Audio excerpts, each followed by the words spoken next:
Hello everybody, today we are going to talk about conditional statements instructions. Conditional instructions are used to condition, check if something happened.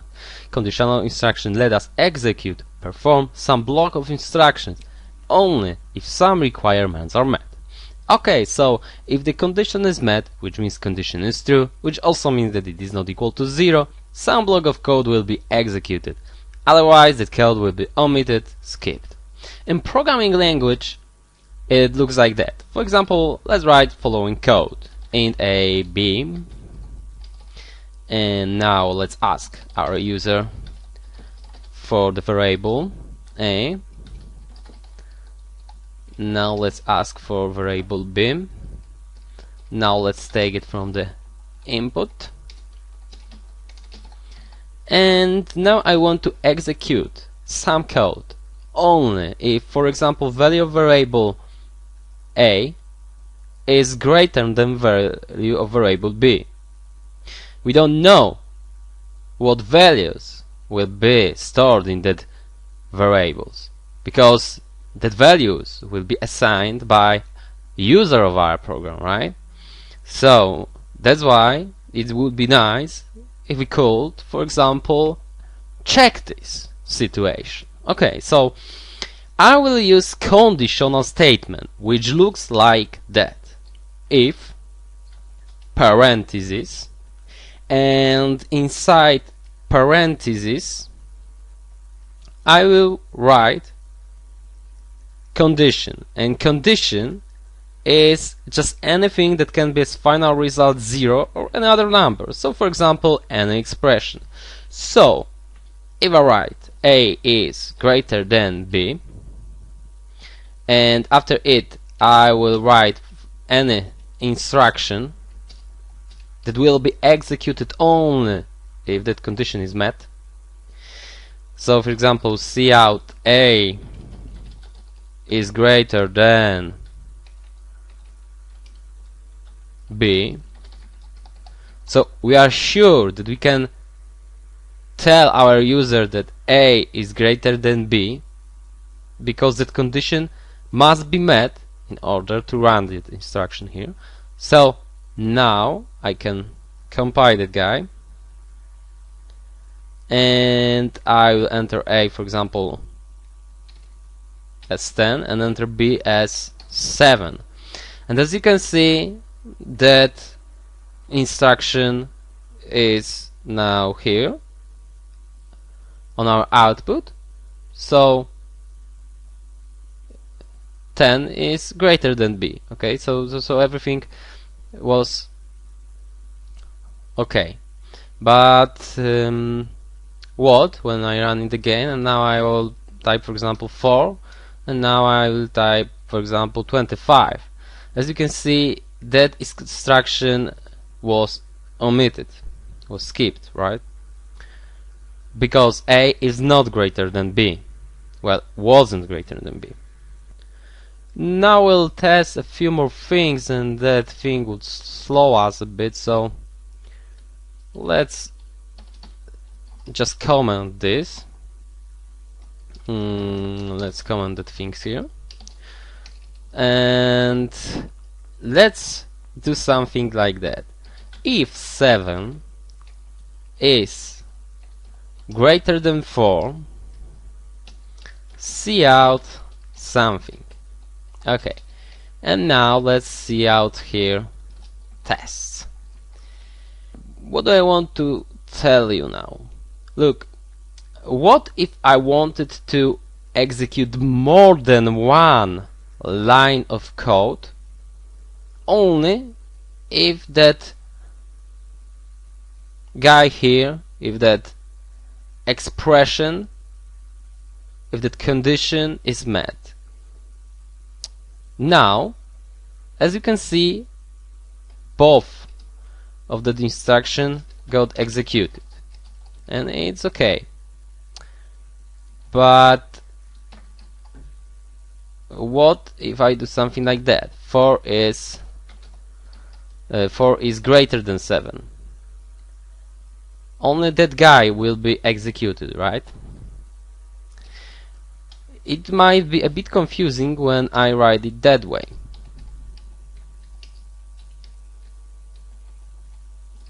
Still, only that guy will be executed. Test. But what if I want to execute that guy only when this condition is met? I need to use something like brackets. Brackets are used to group many instructions. So as you can see, we have got here brackets, opening one and closing one, and that brackets are used to group that instructions here. That brackets here, opening and closing one, are here to group that instruction here. Because of that brackets, that two instructions here are treated like the one instruction. That's why now when I build this program, as you can see, both instructions weren't shown. Okay. Now, as I said earlier, anything, right, that is not equal to 0 is true. So, condition above is surely not equal to 0.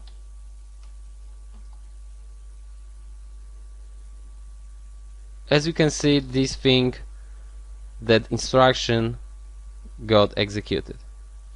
Okay, we can use also not only relational operators, but we can use the logical operators. So I can do something like that. If, for example, 7 is lower than 4, or 0 is lower than 10, let's show that thing here,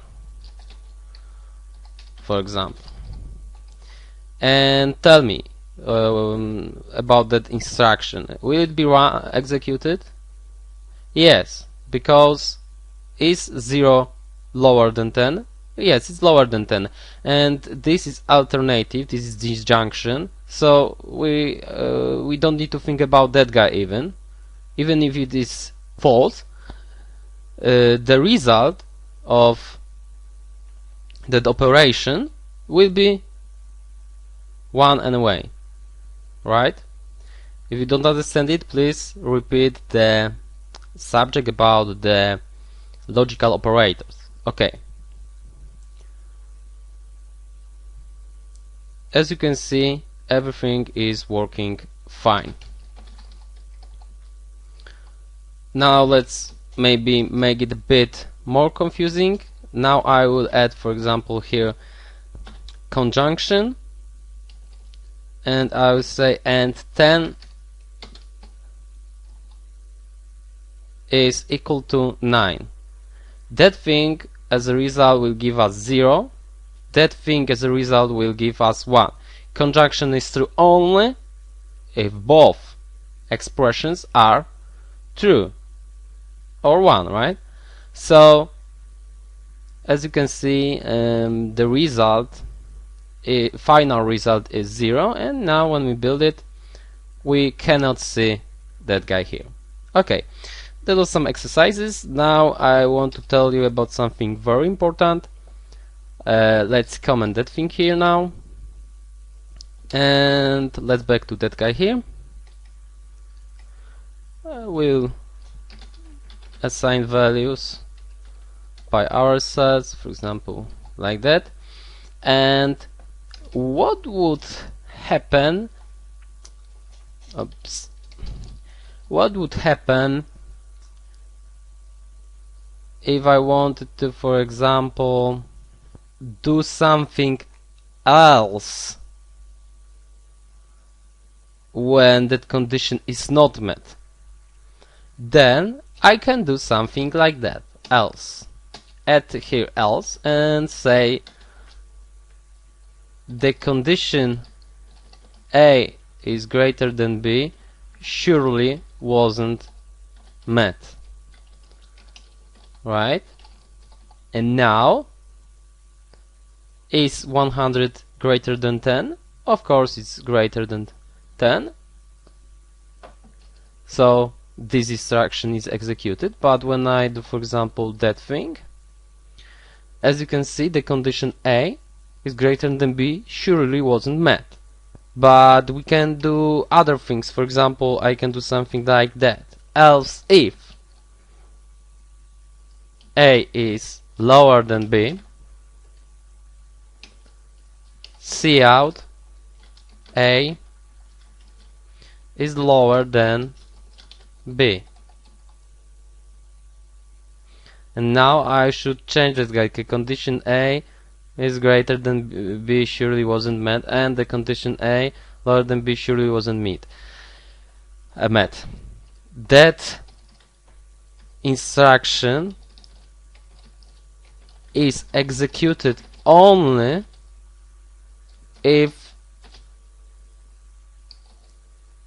all of the conditions weren't met. So right now, as you can see, -4 is lower than is smaller than 10, and that instruction was executed. But if I want to execute that guy, it must be that condition cannot be met and that condition cannot be met. So when will it happen? When the two variables are equal, right? So that instruction is executed only if all of the conditions weren't met. Maybe I should change this thing. That instruction will be executed only if all of the conditions weren't met. Okay. So as you have probably noticed, we don't need to use that else if or else thing. We can use as many else if here as we want to check many other things, right? And that instruction after else will be executed only when all of the conditions aren't met. And we should also know that we can nest, so we can have many conditional statements when we use brackets. We can have nested conditional instructions, for example, that way. Now I can, for example, check if A is lower than, for example, 10,